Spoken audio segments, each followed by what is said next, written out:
বছর ঠিক এই সময়গুলো আমাদের জন্য অনেক কঠিন ছিল। আপনারা এখানে প্রত্যেকেই মাঠের আন্দোলনের সাক্ষী, মাঠের আন্দোলনে আমাদের সহযোদ্ধা ছিলেন। রাজনৈতিকভাবে বিশ্লেষণ করলে অনেক কথা, আমি এখানে বসে বসে ভাবছিলাম অনেকগুলো বিষয় সরকারের কাছে উপস্থাপন করা প্রয়োজন। এই সরকারের বেশ কিছু অর্জন যেমন রয়েছে, আবার বেশ কিছু ব্যর্থতাও রয়েছে।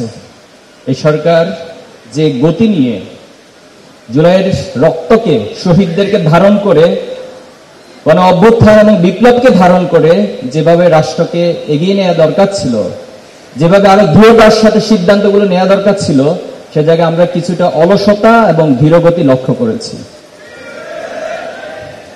গণহত্যার বিচার নিয়ে অনেক বলেছি আমরা, 1 বছর পার হয়ে গিয়েছে, কিন্তু এখনো পর্যন্ত এত প্রমাণ থাকার পরেও, চাক্ষুষ এতগুলো সাক্ষ্য থাকার পরেও একজন হত্যাকারীকেও আমরা এখনো বিচার রায় দিতে পারিনি। এটাকে আপনি ব্যর্থতা, সফলতা কি বলবেন সেটা জানি না, তবে এটাকে আমরা নিরেট একটা অলসতা এবং ধীরগতি বলতেই পারি। আমি শহীদ যারা পরিবার রয়েছেন তাদের প্রতি আশ্বস্ত করছি, আমাদের এই প্রজন্ম ইনশাআল্লাহ আপনাদের পাশে দাঁড়াবে।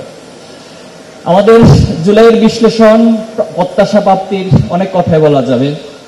একটা জায়গায় এসে খুব কষ্ট ফিল করি, খুব বেদনা ফিল করি যে জুলাই নিয়ে কিছু কিছু ব্যক্তি, কিছু কিছু গোষ্ঠী অসুস্থ ক্রেডিট দাবির একটা অসুস্থ প্রতিযোগিতা লিপ্ত হয়। এগুলো আমাদেরকে খুব ব্যথিত করে। আমরা শুরু থেকে বারবার বলেছি, এই জুলাইতে যতজন শহীদ হয়েছে আমরা প্রত্যেককে আমাদের হৃদয়ে ধারণ করি এবং প্রত্যেকটি পরিবারও আমাদেরকে ধারণ করবে। এই জুলাইয়ের আন্দোলনের শহীদরা কোনো ব্যক্তির, কোনো দলের হতে পারে না। এখানে আপনি যদি বিশ্লেষণ করেন, যতজন শহীদ হয়েছে শুধু ছাত্রের মধ্যে সীমাবদ্ধ ছিল না, কোনো পেশার মধ্যে সীমাবদ্ধ ছিল না, কোনো বয়সের মধ্যে সীমাবদ্ধ ছিল না। তাহলে আজকে কেন সে শহীদদেরকে নিয়ে দলীয় রাজনীতিকরণ করা হচ্ছে? আমাদেরকে অনেকবার বলা হয়েছে শহীদদের তালিকা প্রকাশ করার জন্য। আমরা সকলের তালিকা একসাথে করে প্রকাশ করেছি, বলেছি যে আমরা শহীদদের চেহারার মধ্যে কোনো ভিন্নতা খুঁজি না, প্রত্যেকটা শহীদকে আমরা আমাদের হৃদয়ে ধারণ করি এবং প্রত্যেকটা শহীদ এই বাংলাদেশের শহীদ, জাতীয় শহীদ, এবং তারা আমাদের শ্রেষ্ঠ সন্তান হিসেবে বাংলাদেশের এই জমিনে আজীবন থাকবে ইনশাআল্লাহ।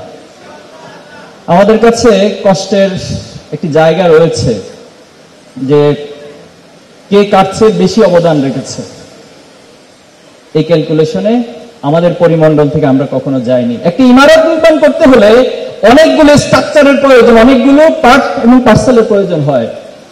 তাহলে কে সবচেয়ে বেশি ভূমিকা রেখেছে এই চিন্তা করে তো কেউ জীবন দিতে যায় নাই।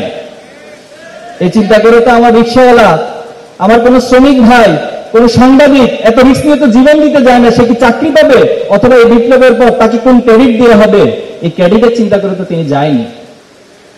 এজন্য সবার কাছে সবিনয় অনুরোধ করতে চাই, মেহেরবানি করে এই ক্রেডিটের অসুস্থ রাজনীতি করে আপনারা জুলাইকে ব্যাহত করবেন না, জুলাইকে ব্যর্থ করে দিবেন না। ঢালাইয়ের সেরা প্রিমিয়ার সিমেন্ট।